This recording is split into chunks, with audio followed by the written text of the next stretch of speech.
अब पिछले 10-15 साल में तो ऐसा हो गया कि जॉब चाहिए, जॉब चाहिए। तो अभी हमको इस पर बहुत सोचने की ज़रूरत लग रही है कि हमारा बच्चा जो पहाड़ से निकला है, वो जॉब करने भी जाए तो जाना तो उसने मैदान में ही है, लेकिन उसको किस तरह से एक एक वैचारिक समझ होनी चाहिए, एक उसको जो भी वो काम करे, हम तो कहते हैं 2 शब्द में मतलब मुझे लगते हैं, ना तो उसको शोषित होना है किसी जॉब के कारण, ना शोषण किसी का करना है।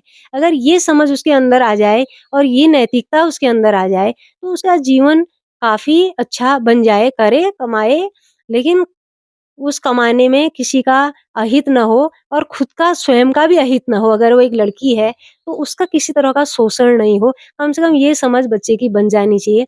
बाद में उसका पूरा आगे का रास्ता खुल जाता है। ये हमको इस कोर्स के दौरान ये बात ज़रूर उनके अंदर डाल देनी है। और दूसरी बात हमको, अगर हम बालिकाओं के लिए काम कर रहे हैं, क्योंकि संस्था तो पूरी तरह से वैसे भी बालिका शिक्षा के लिए काम कर रही है। तो हम इनके लिए काम कर रहे हैं, तो एक चीज़ हमको बहुत समझ में ये भी आ रही है कि कैसे आज की लड़कियाँ जो हैं वो परिवार से धीरे-धीरे अलग होती जा रही हैं।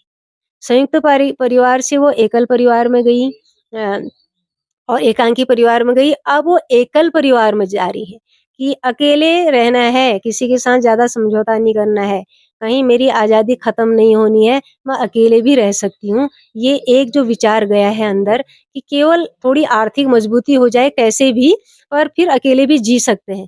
ये उनको कहीं न कहीं हमारी स्कूली शिक्षा भी करा रही है, और कहीं न कहीं जो बाकी लोगों का मार्गदर्शन है वो भी यही उभर के यही आता है कि तुम आर्थिक मजबूती कर लो ना, फिर किसी के नीचे क्या दबना है? तुमको किसी से क्या करना है? अगर किसी से आपकी बात नहीं बन रही है तो छोड़ो, उसको छोड़ो उधर, क्यों वहाँ हमने हमने दबने के लिए थोड़ी जन्म लिया है। तो ये एक जो विचार नया आया है, इसने व्यक्ति को बहुत अकेला कर दिया है। और महिलाओं की स्थिति अभी काफ़ी खराब होती जा रही है। हमने बहुत सारी, क्योंकि हमारे तो संपर्क आते ही हैं, महिलाओं से ही आने हैं और लड़कियों से काफ़ी आते हैं। तो लड़कियों के मन में एक ये चीज़ आ गई है कि वो कहते हैं कि बस आर्थिक मजबूती कर दो, उसके बाद एक चीज़ तो ठीक है कि हमको शादी नहीं करनी है, केवल आर्थिक मजबूती होनी है। कुछ बच्चे तो ये कह रहे हैं, और कुछ कह रहे हैं कि हम ठीक है, हम आर्थिक मजबूत होंगे तो हमको परिवार के साथ भी किसी तरह का समझौता नहीं करना है, और हमको अलग से अपना जीवन जीना है, और हमको आज़ादी चाहिए।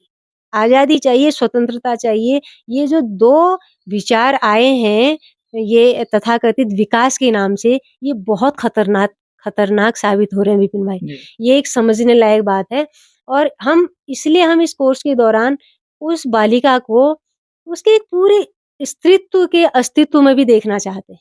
कि वो अगर एक एक एक स्त्री है, तो एक बहन भी, एक अच्छी बहन है, एक अच्छी पत्नी भी होगी, एक अच्छी बहन भी होगी, एक अच्छी माँ भी होगी, एक अच्छी सहेली भी होगी, और समाज की एक अच्छी महिला बन के वो उभरे। तो यहाँ तक हमको बच्चियों के अंदर ये समझ और ये स्किल हमको उनके अंदर डाल देना है। मतलब जो भी उनकी क्षमता अच्छा और दीदी, एक हमारी जिज्ञासा होगी सभी जी, देखने वाले साथियों की, जी। वो जानना चाहेंगे कि इस पूरे कोर्स के दरमियान क्या-क्या, किन-किन प्रक्रियाओं से बच्चे गुजरते हैं? प्रक्रियाएँ क्या हैं? एक तो सबसे पहले लक्ष्मी आश्रम का जो पूरा एक गांधीयन जीवन शैली है, सबसे पहले आने वाला बच्चा इसमें रह के पूरे इस एक संयुक्त रूप से जो जीवन शैली चल रही है, उसमें अपने को पाता है। उसमें ढलता है कि यहाँ पर अभी आपने देखा, हमारे पास सबसे छोटी बच्ची 10 साल की है, तो हमारे पास 91 साल की हमारी दीदी राधा दीदी है। तो ये एक एक बृहत परिवार का स्वरूप यहाँ पर है। तो जो भी बालिका यहाँ पर आती है, कुछ उसके लिए बहनें हैं, कुछ उसके लिए साथी हैं, कुछ उसके लिए अपनी बड़े माँ की जैसी उम्र के लोग हैं, कुछ उसके लिए अपनी दादी की उम्र के जैसे लोग हैं। तो इस तरह से एक पूरा परिवार यहाँ पर मिलता है, शायद ऐसा परिवार कहीं और नहीं मिलता है। हमारा हालाँकि ये महिलाओं की संस्था है, लेकिन यहाँ पर 3-4 हमारे भाई लोग भी हैं, तो उन सबका भी यहाँ पर समागम है।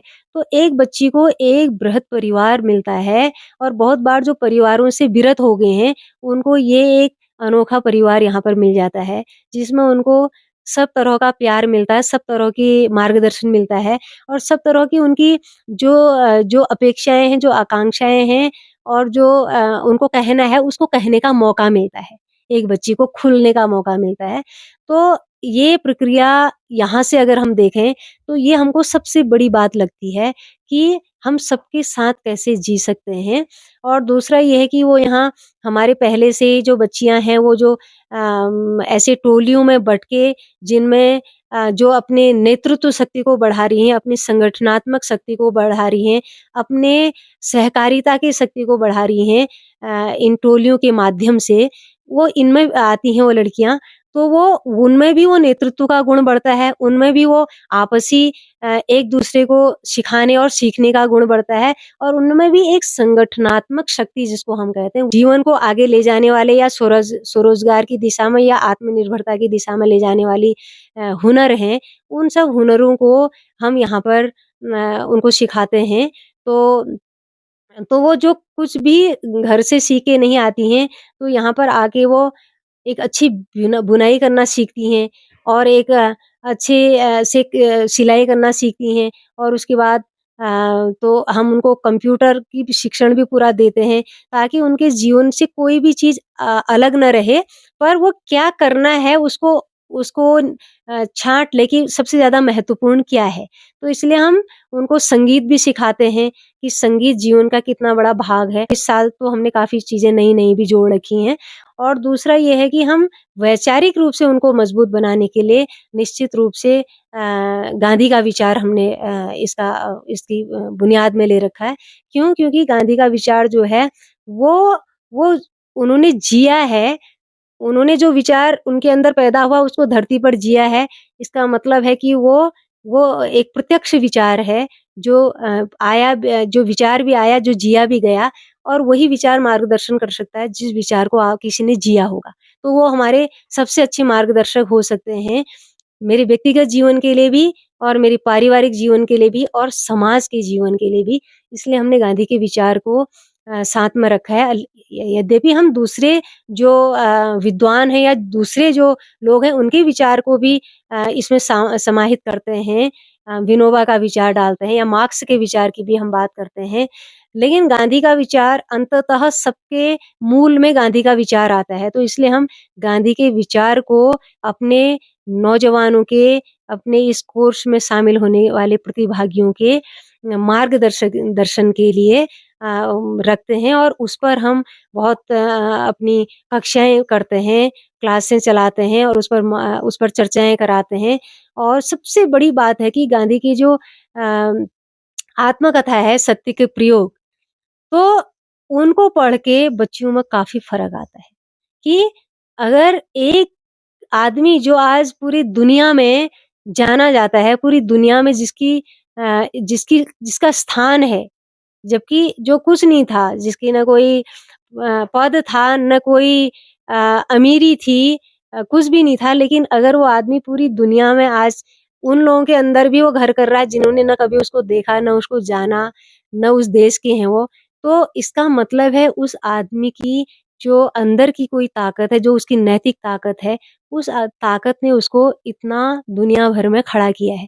तो इसीलिए हम आत्मकथा को जब देखते हैं, तो बच्चे देखते हैं, अरे! गांधी हमसे भी ज़्यादा गलती करने वाला व्यक्ति था, इतनी गलतियाँ तो हम भी नहीं कर रहे हैं। बहुत सारे बच्चे तो गलती करते ही नहीं हैं, मतलब नहीं करते हैं यानी कोई जानबूझ के नहीं करते हैं और किसी को थोड़ी समझ भी होती है, पर गांधी जी ने तो बहुत गलतियाँ की। लेकिन हर ग जो भी गलती हुई, उस गलती का दोहराव नहीं किया। तो हम बच्चों को यही दिखा रहे हैं कि देखो हम सब अपूर्ण हैं, लेकिन हम कर हम आगे जा सकते हैं। तो गांधी हमको सिखा रहा है कि हम आगे जा सकते हैं, एक-एक कदम आगे बढ़ सकते हैं, बशर्ते कि हम वर्तमान जो कर रहे हैं उसको समझ लें, ये सही है कि गलत है। तो इसलिए गांधी जी की आत्मकथा जो है, वो बहुत बड़ा मार्गदर्शन नौजवानों को करती है। तो लोगों को लगता है कि ये आदमी हमारा जैसा है, हम भी गलती करते थे, ये भी गलती कर रहा है। लेकिन ये इतना आगे बढ़ रहा है, तो हम भी आगे बढ़ सकते हैं। तो बहुत सारे बच्चों को पिछले साल के कोर्स में भी 2-3 बच्चे थे, जिनकी हर समय जिनकी डायरियों में ये बात आ रही थी, जिनके बोलने में ये बात आ रही थी कि अंत में हाँ, कुछ भी हो, हम कुछ भी करें, कहीं भी पहुँचे, पर सत्य चाहिए, सत्य चाहिए, सत्य पर टिका हुआ जीवन चाहिए। प्रक्रियाओं में हमने कक्षाएँ भी रखी हैं, प्रक्रिया में हमने हमने हुनर भी रखे हैं, प्रक्रियाओं में हमने स्वयं को समझने के लिए ध्यान साधना भी रखी है और अपने दिल को भावनाओं को बढ़ाने के लिए हमने हमारे अंदर बच्चे अलग-अलग काम को करते हैं, अलग-अलग मंत्री बनते हैं ताकि वो भाव उनके अंदर आ जाए, वो ज़िम्मेदारी उनके अंदर आ जाए। कोई स्वास्थ्य मंत्री बन रही है, तो उसको स्वास्थ्य की पूरी बातें समझ में आती हैं और उसको सेवा करनी आ जाती है। उसका दिल सेवा के लायक हो जाता है ना?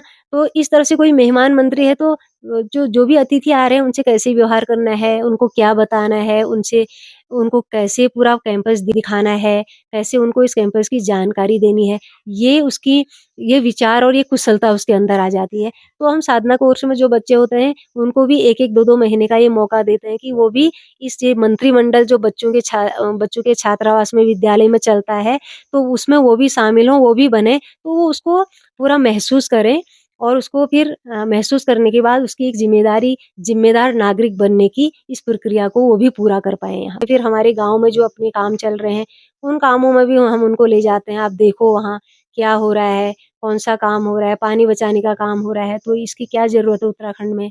तो कितना काम हमने किया है, उससे क्या फ़ायदा हुआ है?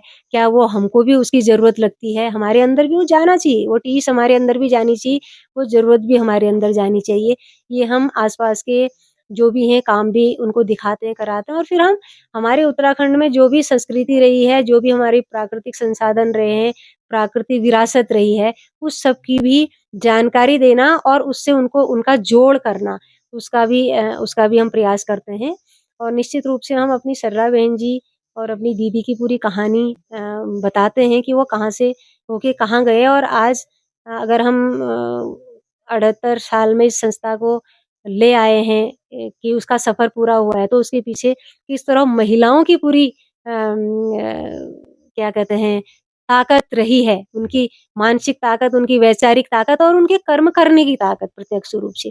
तो इससे लड़कियाँ हैं तो उनको ये भी दिखता है कि अच्छा महिलाओं ने इसकी स्थापना की, महिलाएँ इसको चलाती रही और आज हम भी महिलाएँ हैं और हमको यहाँ आने का मौका मिला, तो उनको एक प्रेरणा मिलती है कि हम भी तो यहाँ तक जा सकते हैं।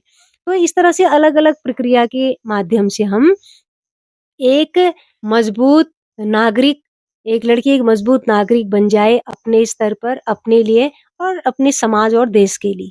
तो ये हमारी पूरी प्रक्रिया रहती है और इसमें हम डेढ़ 2 महीने का पूरा एक एक्सपोज़र देते हैं कि वो यहाँ से बाहर जाएँ।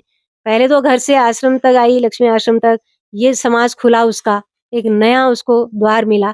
तो हम मानते हैं कि लक्ष्मी आश्रम ने ये एक अवसर ल बालिकाओं के लिए खोला है और उस अवसर से बहुत सारे मूल्यों के आधार पर ही समाज का या अपने अपने परिवार का या समाज का भी मार्गदर्शन कर पा रहे हैं। तो आपने सुना नीमा दी को, लक्ष्मी आश्रम कौसानी में गांधी विचार पर आधारित साधना कोर्स के बारे में आपने विस्तार से जानकारी दी है और एक-एक पहलू पर उन्होंने अपने आइडियाज़ दिए हैं, वो क्या-क्या प्रोसेस होती है उसके बारे में बताया है। हम उम्मीद करते हैं कि आपको काफ़ी सारी जानकारियाँ मिली होंगी और अधिक जानकारी के लिए मैं नीचे से स्क्रीन पे लगा दूँगा दीदी का नंबर भी और आप नेट पे जाके वेबसाइट भी सर्च कर सकते हैं। तो एक बहुत अच्छा अवसर है उत्तराखंड की अगर मैं बात करूँ तो यहाँ बालिका शिक्षा पर जितना भी काम हो रहा है, तो लक्ष्मी आश्रम उसका एक आधार है। आप देख रहे हैं स्वर स्वतंत्र और मैं हूँ विपिन। धन्यवाद।